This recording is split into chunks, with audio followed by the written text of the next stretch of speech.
October's fiction book recommendation is John Boyne, All the Broken Places. This is one of those novels that you cannot put down.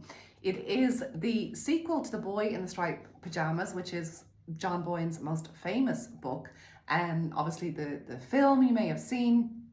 And this is really like the story continuing so many years later. It looks at the life of his sister Gretel and how really the trauma, I mean, my goodness, talk about trauma of her childhood. Obviously the loss of her brother in a horrific way, that he died in the concentration camp, but also just the whole sort of burden of having a father who was such a high commander in the Nazi party.